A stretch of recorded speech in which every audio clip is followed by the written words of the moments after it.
ഉപവാസ പ്രാർത്ഥനയുടെ ആത്യന്തികമായ ലക്ഷ്യമെന്ന വിഷയത്തെ ആസ്പദമാക്കിയാണ് എബ്രായ ലേഖനം എബ്രായ ലേഖനത്തിൽ നമ്മൾ പഠിക്കാൻ ആഗ്രഹിക്കുന്ന 6 കാര്യങ്ങൾ. സ്തോത്രം.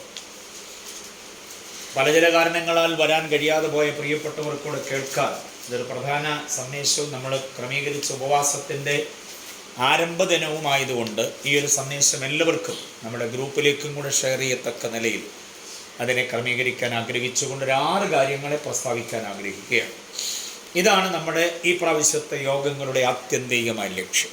സാധാരണ ഒരു സങ്കീർത്തനമൊക്കെ വായിച്ചൊരു തുടക്കമാണ്, പക്ഷേ നമ്മളതിൽ നിന്ന് വ്യത്യസ്തമായി ലേഖനങ്ങളിലേക്ക് പ്രവേശിക്കുകയും ഉപവാസ പ്രാർത്ഥനയ്ക്ക് ആത്യന്തികമായ 6 കാര്യങ്ങൾ ഉദ്ദേശ ലക്ഷ്യമായിട്ടുണ്ട്. അതിനെ നമ്മൾ പ്രാപിക്കുകയും ചെയ്യണം. അത് ഈ 6 അധ്യായങ്ങളിലും വിലയം പ്രാപിച്ചു കിടക്കും. അതിലൊന്നാമത്തേത് നമുക്ക് ചിന്തിക്കാം. എഫെസ്യ ലേഖനം 1-ാം അധ്യായം അതിൻ്റെ 4-ാമത് വാക്യം. എഫെസ്യ ലേഖനം 1-ാം അധ്യായം 4-ാമത് വാക്യം. എബ്രായ ലേഖനമല്ല, എഫെസ്യ ലേഖനം. എഫെസ്യ ലേഖനമല്ലേ ഇതുവരെ ചിന്തിച്ചുകൊണ്ടിരുന്നേ? ആണോ? ഓക്കെ. അത് നാവ് പിഴയാകാം. എഫെസ്യ ലേഖനം 6 അധ്യായത്തിൽ നിന്ന് ഉപവാസ പ്രാർത്ഥനയുടെ ആത്യന്തികമായിരിക്കുന്ന ലക്ഷ്യം എന്ന ഒരു വിഷയത്തിൻ്റെ പ്രബോധനമാണ് നാം ചിന്തിക്കുക. ഓക്കെ. എഫെസ്യ ലേഖനം 1-ന്റെ 4-ാം വാക്യം വായിച്ചേ. നമുക്ക് പരിചിതമായ വാക്യമാണ്. ആ വാക്യത്തിൻ്റെ ഘടന ഉപവസിക്കുന്ന എല്ലാവരും, ഭാഗികമായും പൂർണ്ണമായും ഉപവസിക്കുന്ന എല്ലാവരും ശ്രദ്ധിച്ചോണം. വായിച്ച്.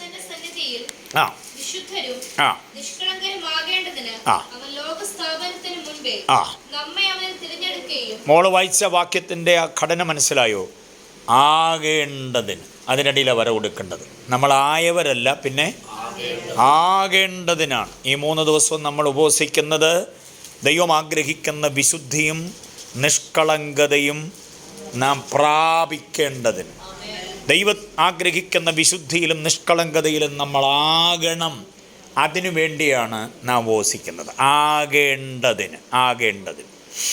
ആ പ്രയോഗം ശ്രദ്ധിക്കണം. ആകേണ്ടതിന്. കണ്ടോ? അപ്പോൾ ഒരു കാര്യം ഓർത്തോണം, നമ്മളായിത്തീർന്നില്ല.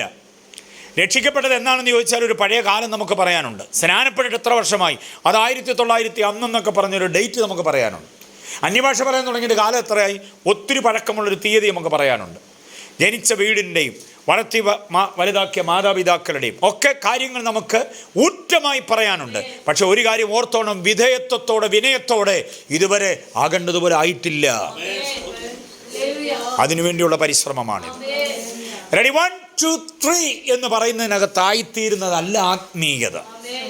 മനസ്സിലായില്ലേ? കാലപ്പഴക്കം കൊണ്ടായിത്തീരണമെന്നില്ല. അതുകൊണ്ടാണ് എഫെസ്യ ലേഖനത്തിൽ പൗലോസ് പറയുന്നത് വിശുദ്ധരും നിഷ്കളങ്കരും ആകേണ്ടത്. വിശുദ്ധൻ എന്ന വാക്കിൻ്റെ അർത്ഥം എന്താണ്? ദൈവത്തിനു വേണ്ടി വേർതിരിക്കപ്പെട്ടത്, ദൈവത്തിനു വേണ്ടി മാത്രം വേർതിരിക്കപ്പെട്ടത്. To be separated for God only. എല്ലാവർക്കും വേണ്ടി, എല്ലാറ്റിനും വേണ്ടിയല്ല. പിന്നെ ആർക്ക് വേണ്ടി അപ്പോസേ? ദൈവത്തിന് വേണ്ടി മാത്രം വേർതിരിക്കപ്പെട്ടത് എന്നതാണ്. ദൈവത്തിന് വേണ്ടി മാത്രം വേർതിരിക്കപ്പെട്ടത്, അതാണ് വിശുദ്ധരാകുക എന്നുള്ളത് കൊണ്ട് അർത്ഥമാക്കുന്നത്. ദൈവത്തിന് വേണ്ടി മാത്രം വേർതിരിക്കപ്പെട്ടത്. ഓക്കെ. നിഷ്കളങ്കരാകുക എന്ന് പറഞ്ഞ അർത്ഥം എന്താണ്? യാഗാർപ്പണ യോഗ്യമാകേണ്ടതിന്, ദൈവത്തെ ആരാധിക്കാൻ യോഗ്യമാകേണ്ടതിന്. അതാണ് വിശുദ്ധർ, നിഷ്കളങ്കർ എന്ന പ്രയോഗത്തിൻ്റെ അർത്ഥം. ദൈവത്തിന് വേണ്ടി മാത്രം വേർതിരിക്കപ്പെട്ടത് വിശുദ്ധർ. യാഗാർപ്പണ യോഗ്യമാകുക, അതാണ് നിഷ്കളങ്കർ എന്നതുകൊണ്ട് അർത്ഥമാക്കുന്നത്. അപ്പോൾ ഇതിനു വേണ്ടിയാണ് നമ്മളെ എന്തോ ചെയ്തിരിക്കുന്നത്? തിരഞ്ഞെടുത്തിരിക്കുന്നത്. അപ്പം അങ്ങനെ ആകേണ്ടതിനു വേണ്ടിയാണ് ഈ ദിവസങ്ങൾ നമ്മൾ ദൈവസന്നിധിയിൽ അമർന്നിരിക്കുന്നത്. മനസ്സിലായവർക്കായി ദൈവത്തിന് സ്തോത്രം ചെയ്യുന്നു. അപ്പോൾ ഒന്നാമത്തെ ഉദ്ദേശം എന്തുവാണ്? ആകേണ്ടതിന്. ഓക്കെ. രണ്ടാമത്തെ ഉദ്ദേശമാണ് നമ്മൾ വായിച്ച കുറിവാക്യത്തിലുള്ളത്, ദൈവത്തിന് നിവാസമാകേണ്ടതിന്. ഉണ്ടോ? രണ്ടാമത്തെ എന്തുവാ? 2-ന്റെ 22-ാം വാക്യം. ദൈവത്തിന് നിവാസമാകേണ്ടതിന്. അപ്പം നമ്മൾ ഇതുവരെ പൂർണ്ണമായിട്ടും ദൈവം വസിക്കുവാൻ പാകമായിട്ടില്ല. മനസ്സിലായോ? ദൈവം വന്ന് വസിക്കാൻ എനിക്കിഷ്ടപ്പെട്ടു, എനിക്ക് തന്ന റൂം എനിക്കിഷ്ടപ്പെട്ടു, എനിക്ക് തന്ന വീട് എനിക്കിഷ്ടപ്പെട്ടു എന്ന് പറഞ്ഞ് ദൈവം അങ്ങനെ അങ്ങോട്ട് വസിക്കാൻ പാകമായിട്ടില്ല. നമ്മൾ അതിനെന്തോ ഇതേ പറ്റുള്ളൂ? ആകമാകണം. പാകമാകണം. ഈ ദിവസങ്ങളിരുന്ന് കരയണം, കഴുകണം. ഉപവാസ പ്രാർത്ഥന നമ്മൾ കൂടുതലും തരണേ എന്നാണ് ചോദിക്കുന്നത്. പക്ഷെ തരണേ എന്ന് ചോദിക്കുന്നതിന് പകരം കഴുകണമേ, കഴുകണമേ, കഴുകണമേ, എന്നെ വെടിപ്പാക്കണമേ, എന്നെ ശുദ്ധമാക്കണമേ എന്ന് പറഞ്ഞ് ദൈവസന്നിധിയിൽ നമുക്ക് നിലവിളിപ്പാൻ കഴിയണം. അപ്പം രണ്ടാമത്തെ ഉദ്ദേശം എന്തുവാണ്? നിവാസമാകേണ്ടത്. ദൈവം വസിക്കണം.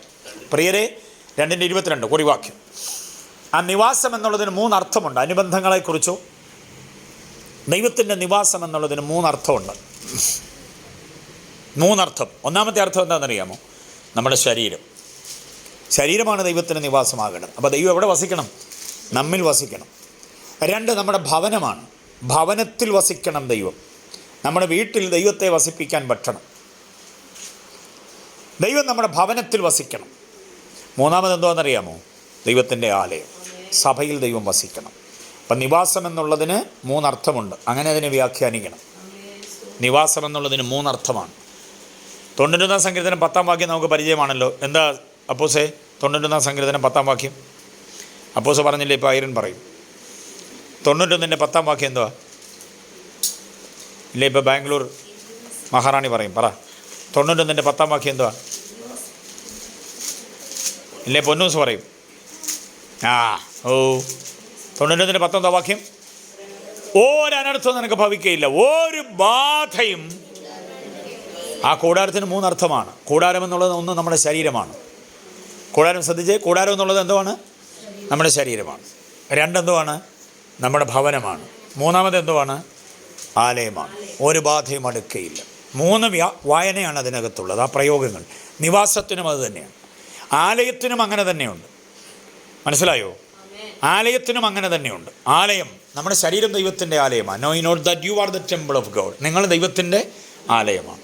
നമ്മുടെ വീട് ദൈവത്തിൻ്റെ ആലയമാണ്. മനസ്സിലായില്ലേ? നമ്മുടെ സഭ ദൈവത്തിൻ്റെ ആലയമാണ്. ഈ 3ലും ആരെ വസിപ്പിക്കണം? ദൈവത്തെ വസിപ്പിക്കണം. ഇറങ്ങി ദൈവം പോകരുത്, പടി ഇറങ്ങരുത്, പടി കയറണം. പടി കയറിയാൽ മാത്രം പോരാ, അധിവാസം ചെയ്യണം.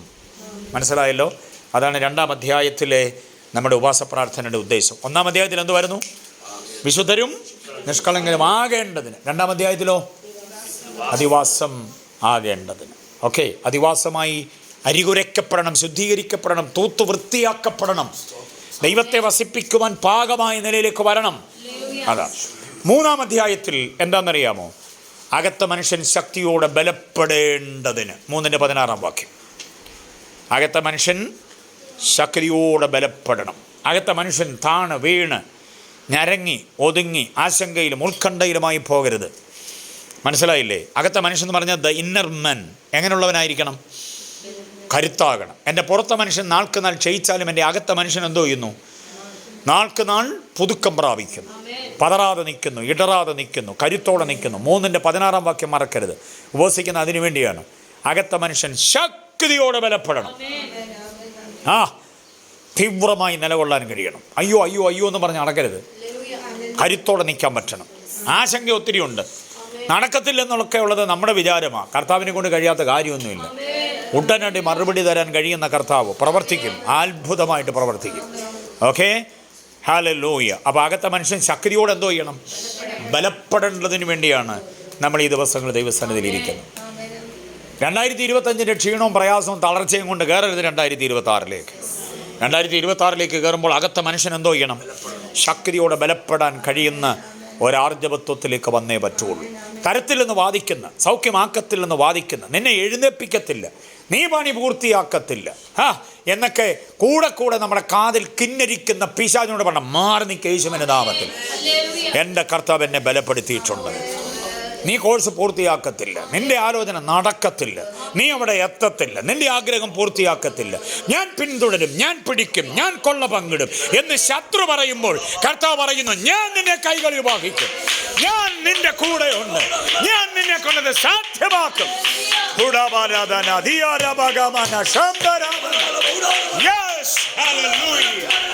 അകത്ത മനുഷ്യൻ ശക്തിയോട്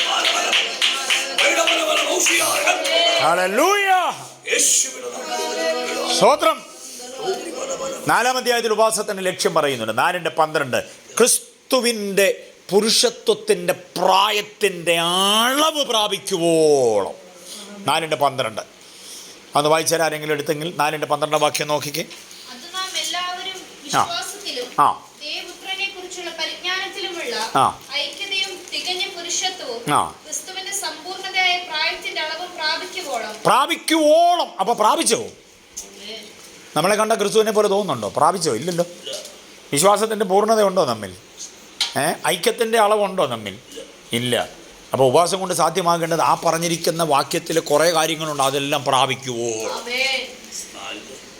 4:12 എൻ്റെ മൂക്കിന് കീഴെ ഇരുന്നിട്ട് റെഫറൻസ് കിട്ടുന്നില്ലേ? സ്തോത്രം. ഈ ശബ്ദം അങ്ങോട്ട് വ്യാപരിക്കുക, ഇങ്ങോട്ട് വ്യാപരിക്കുന്നു. ഓക്കെ. അപ്പോൾ എന്തിനാ ഉപവാസം? ആ 12-ാം വാക്യത്തിൽ അക്കമിട്ട് പറയുന്ന ഒത്തിരി കാര്യങ്ങൾ എന്ത് ചെയ്യാൻ? പ്രാപിക്കുവോളം. അപ്പോൾ അത് മാത്രം പ്രസംഗിക്കാൻ ഒത്തിരി ഉണ്ട്. ഐക്യതയുടെ അളവ്, ക്രിസ്തുവിൻ്റെ പുരുഷത്വത്തിൻ്റെ പ്രായം എന്ന് പറഞ്ഞാൽ നമ്മളെ ഉപവാസം കഴിഞ്ഞ് എഴുന്നേൽക്കുമ്പോൾ നമ്മളെ നോക്കിയാൽ ആരെ നോക്കണം? ആരെ കാണണം? ക്രിസ്തുവിനെ കാണണം. ക്രിസ്തുവിനെ കാണണം, യേശുവിനെ കാണണം. യേശുവിനെ കാണണമെന്ന് പറഞ്ഞാൽ യേശുവിനെ കണ്ടാൽ പോരാ, പിന്നെ ആരെ കാണണം? യേശുവിനെ തന്നെ കാണണം. To be more like Jesus. അതിനുവേണ്ടി ഉപവസിക്കും. അതിന് നമുക്ക് വരുന്നൊരു കുഴപ്പം എന്താണെന്നറിയാമോ? കർത്താവ് 2025 അവസാനത്തെ 3 ദിവസം ഞങ്ങൾ ഉപവസിക്കുക, നീ ഞങ്ങളെ നിന്നെ പോലെ ആക്കി തീർക്കണം എന്നും പറഞ്ഞ് നമ്മളൊരു ഡിമാൻഡ് വെച്ചുകൊണ്ടിരിക്കുകയാണ്. പക്ഷേ ആക്കി തീർക്കുവോളം ഞാൻ ഉപവസിക്കുന്നു എന്ന് പറയാൻ എത്ര പേർക്ക് പറ്റും? നമ്മൾ സമയം കുറിച്ച് കൊടുക്കുക. കർത്താവ് 3 ദിവസം അങ്ങേക്ക് പറ്റുമെങ്കിൽ നോക്കിക്കാട്ടെ. 3-ാം ദിവസം പറ്റിയാലും ഇല്ലെങ്കിലും ഞങ്ങൾ ആശീർവാദം പറയും, കഞ്ഞി കുടിക്കും. അതാണ് നമ്മുടെ ഒരു നിലപാട്. 5 ദിവസം ഉപവസിക്കുക, 7 ദിവസം ഉപവസിക്കുക, 21 ദിവസം ഉപവസിക്കുക, 40 ദിവസം ഉപവസിക്കുക. അതിനപ്പുറത്തോട്ട് പോകാൻ ഞങ്ങൾക്ക് പറ്റത്തില്ല. കാരണം ദൈവത്തിന് എത്ര ദിവസം ഉപവസിച്ചുള്ളൂ? 40 ദിവസം. ഇതിനകത്ത് അങ്ങേക്ക് എന്തുവാന്ന് വെച്ചാൽ ചെയ്താട്ടെ. അതിനകത്ത് ചെയ്താലും ഇല്ലാലും ഞങ്ങൾ എന്തോ ചെയ്യും? ഈ നിരാഹാര സത്യാഗ്രഹം ഇത്ര ദിവസത്തേക്കെന്നല്ല, അനിശ്ചിതകാല സമരം. അനിശ്ചിതകാല സമരം അതൊക്കെ പറഞ്ഞ് എഴുന്നേറ്റ് പോകുന്നത് എന്താ? ഓക്കെ. ഈ അനിശ്ചിതകാല സമരം എന്ന് പറഞ്ഞാൽ ഇത്ര ദിവസത്തേക്കല്ല, പിന്നെന്തുവാണ്?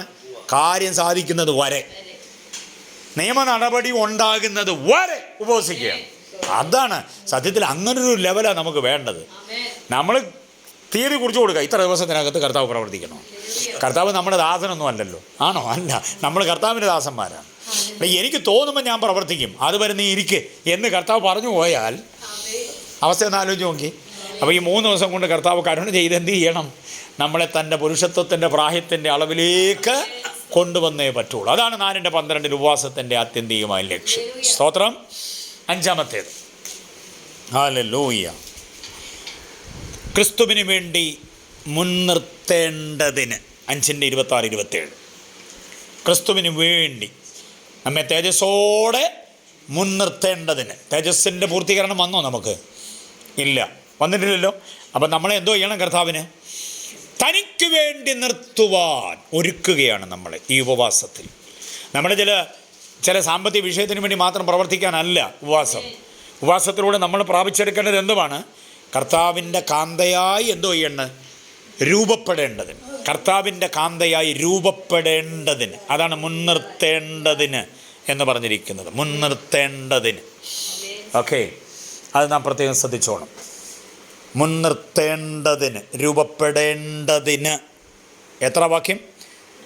26, 27-ാമത് വാക്യമായാലും കുഴപ്പമില്ല.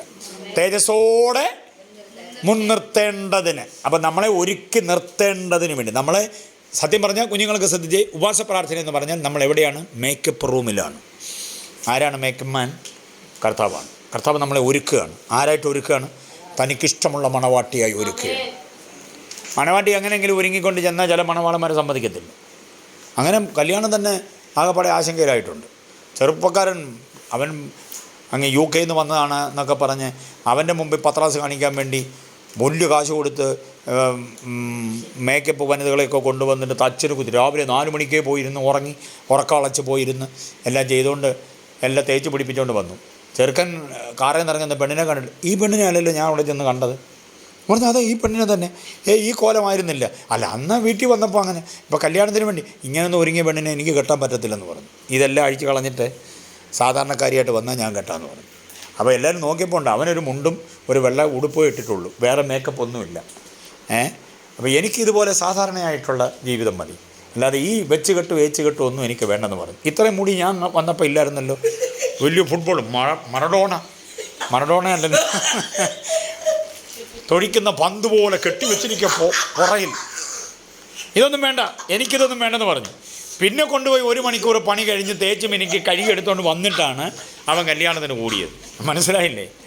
അപ്പം നമ്മൾ ഇവിടെ മേക്കപ്പ് റൂമിലാണ് ഉപവാസം. ഈ 3 ദിവസം എവിടെയാണ്? മേക്കപ്പ് റൂമിലാണ്. കർത്താവ് നമ്മളെ എന്തോ ചെയ്യുന്നു? മേക്കപ്പ് ചെയ്യുന്നു. ആർക്കും ഇഷ്ടമുള്ളതുപോലെ, യെരൂശലേം പുത്രിമാർക്ക് ഇഷ്ടമുള്ളതുപോലെ അല്ല, വേറെ ആർക്കും ഇഷ്ടമുള്ളതുപോലെ അല്ല. കർത്താവിൻ്റെ ഉള്ളിൽ നമ്മുടെ ഒരു രൂപമുണ്ട്. ആ രൂപം വരുന്നത് വരെ. ഈ കുശവൻ പാത്രം ഉണ്ടാക്കുമ്പം കറക്കി തടവി തഴുകി വെള്ളം തളിച്ച് പിന്നെ എടുത്തു വെച്ച് ഇങ്ങനെ നോക്കി വീണ്ടും അതിനകത്ത് വെച്ച് പിന്നെയും കറക്കി, സാറേ ഇത് മതിയല്ലോ, നല്ല പാത്രമാണല്ലോ എന്ന് പറഞ്ഞാൽ പുള്ളി സമ്മതിക്കത്തില്ല. നിങ്ങൾക്കിത് നല്ല പാത്രമാകും, പക്ഷേ എൻ്റെ മനസ്സിലൊരു പാത്രമുണ്ട്. ആ പാത്രമായിട്ട് ഇത് രൂപപ്പെടണം. എൻ്റെ മനസ്സിലെ പാത്രമായി വരുന്നത് വരെ ഞാൻ കറക്കും. എൻ്റെ മനസ്സിലെ പാത്രമായി വരുന്നത് വരെ ഞാൻ ഇങ്ങനെ തലോടി തഴുകി ഇരിക്കും. മനസ്സിലായോ? ഇടയ്ക്കിടയ്ക്ക് ഈ വായുസമ്പർക്കത്തിൽ ഏർപ്പെടുമ്പോൾ ഈ കലമുണ്ടല്ലോ, ആ ചക്രത്തിലിരുന്ന് വായുസമ്പർക്കത്തിൽ ഏർപ്പെട്ടിട്ട് ഇതിൻ്റെ ജലാംശം അങ്ങ് ബാഷ്പീകരിച്ചു പോകും. അങ്ങനെ വരുമ്പോൾ ഈ പച്ച മണ്ണ് കൊണ്ടുള്ള പാത്രം വെടിച്ചു കീറുന്നത് കുശവൻ അറിയാം. കുശവൻ എന്ത് ചെയ്യും? ഈ കൈ വെള്ളത്തിലോട്ടൊന്ന് മുക്കിയിട്ട് എന്ത് ചെയ്യുമെന്നറിയാമോ? ആ പാത്രത്തിൽ, കറങ്ങുന്ന പാത്രത്തിൽ ഒന്ന് കുടയും, ചാറ്റമഴ പോലെ ഇങ്ങനെ ഒന്ന് വന്ന് വീഴും. എന്നിട്ട് ആ നനഞ്ഞ കൈ കൊണ്ടൊന്ന് തലോടിക്കൊടുക്കുമ്പം ആ പൊട്ടിയ ആ വിള്ളലുണ്ടല്ലോ അതങ്ങ് അടയും. മനസ്സിലായില്ലേ?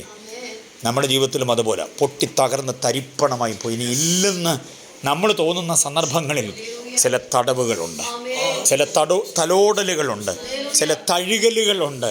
മാത്രമല്ല അതിൻ്റെ മീതെ ഒരു കുളിർമഴ പോലെ പരിശുദ്ധാത്മാവ് പെയ്തിറങ്ങി നമ്മെ ശക്തീകരിക്കുന്ന ഒരു അനുഭവം എത്ര പേര് അനുഭവിച്ചിട്ടുണ്ട്?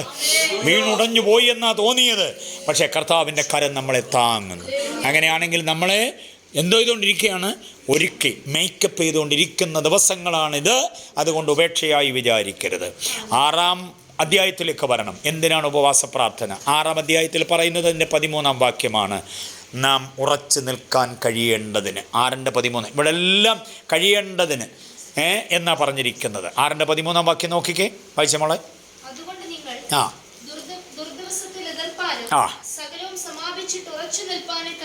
ഉറച്ചു നിൽപ്പാൻ കഴിയേണ്ടതിന്. നമ്മൾ ഉറച്ചു നിൽക്കുന്നവരല്ല, ആണോ? അല്ല. ദാവീദിനെ സങ്കീർത്തനം കൊണ്ട് വിപ്ലവം ഉണ്ടാക്കിയ ദാവീദ് ഒരു സങ്കീർത്തനത്തിൽ പറഞ്ഞു, പർവ്വതം കുലുങ്ങി സമുദ്രമധ്യ വീണാലും അതിന് കോപം കൊണ്ട് വെള്ളം എരിച്ച് കലങ്ങിയാലും ഞാൻ എന്തോ ചെയ്യത്തില്ല, കുലുങ്ങത്തില്ല. അത് കഴിഞ്ഞ് 6 മാസം കഴിഞ്ഞ് എഴുതിയ സങ്കീർത്തനത്തിൽ പറയുന്നു, ഏകദേശം എൻ്റെ കാലടികൾ വഴുതി. അപ്പോൾ പിന്നെ ആദ്യം ഇത് പറയാതിരിക്കുന്നല്ല നല്ലത്. നമ്മൾ വലിയ സാക്ഷ്യം പറയും, ഞാൻ ആരാന്നറിയാമോ, അങ്ങനെയാണ് ഇങ്ങനെയാണ്. അത് കഴിഞ്ഞ് 2 ആഴ്ച കഴിയുമ്പോൾ കണ്ണുനീരും വീഴ്ത്തിക്കൊണ്ട് അതിലല്ലേ നടക്കുന്നത് കാണാം. മനസ്സിലായില്ലേ? അപ്പം ഒരു ഉണർവ് കയറിയപ്പോൾ പറഞ്ഞാൽ ഞാൻ കുലുങ്ങുകയില്ല. അത് കഴിഞ്ഞപ്പോൾ പറയേ, ഏകദേശം എൻ്റെ കാലെന്ത് ചെയ്തു, ഇടറിപ്പോയി. കർത്താവേ നീ ദൂരത്ത് നിൽക്കുന്ന എന്ത്, എന്നെ രക്ഷിക്കണമേ. നിലയില്ലാത്ത വെള്ളത്തിൽ ഞാൻ എന്തോ ചെയ്യുന്നു, താഴുന്നു. അങ്ങനെ സമ്മിശ്ര വികാര ഭേദങ്ങളാണ് സങ്കീർത്തനങ്ങളിലുള്ളത്.